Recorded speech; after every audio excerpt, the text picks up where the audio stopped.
હે ભાઈ, તમે આ સેકન્ડ મોબાઈલમાં ગામને છેતરો છો, એ વાત સાચી છે? સાવ ખોટી છે. આપણે 48 કલાકની જવાબદારી આપી છે. ફોનમાં કાંઈ બી પ્રોબ્લેમ જણાય તો 48 કલાકમાં cash to cash payment refund અને સાથે તમને 3 ગિફ્ટ પણ આપી દઈશ. જો તમે અમારી પાસે રિપેરિંગ કરાવો છો તો એમાંય તમને 2 ગિફ્ટ શ્યોર આપી દઈશ. કોઈ પણ મોબાઈલ રિપેરિંગ કરી દો મોબાઈલ કરાવો. એમ નહીં. તમે આટલા બધા અહીંયા 200 થી વધારે મોબાઈલ લાઈવ ડિસ્પ્લેમાં રાખ્યા છે, તો રેન્જ ક્યાંથી ચાલુ થાય એ તો કયો? 2500 રૂપિયાથી સ્ટાર્ટિંગ થાય છે અને આઈફોન માં 11000 રૂપિયાથી સ્ટાર્ટિંગ થાય છે. શું વાત કરો છો? આવા ભાવમાં પાછી એમાંય ગેરંટી વોરંટી? ગેરંટી ને એમાંય ગિફ્ટ સાથે. શું વાત કરો છો? આકર્ષક ગિફ્ટ તો આપો નહીં. આ છે એપલ છે, સેમસંગ છે, વનપ્લસ છે, રિયલમી છે, બધી પ્રીમિયમ કંપનીની ઓરિજિનલ વોચીસ છે જે વાહ. 4000 રૂપિયાથી સ્ટાર્ટિંગ થાય છે એપલ અને સેમસંગ માં બી. ભાઈ નાની દુનિયામાં મોટું નામ છે.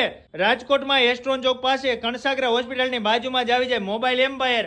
અહીંયા તો જુનાગઢ, જામનગર, રાજકોટ વાળા સ્પેશિયલ લેવા આવે છે ને. પછી જેવું બોલો છો એવી જ રીતે આપવાની ને ગેરંટી વોરંટી. શ્યોર. એના સિવાય તમારી પાસે કોઈ પણ મોબાઈલ હોય અને તમારે એક્સચેન્જ કરાવવો હોય તો એક્સચેન્જ કરી આપે. બાકી તમારે ખાલી વેચી દેવો છે ને સામે રોકડા રૂપિયા લેવા છે તો સામે રોકડા રૂપિયા તમને આપે છે. તમારો મોબાઈલ આપી જાવ ને રોકડા રૂપિયા લઈ જાવ.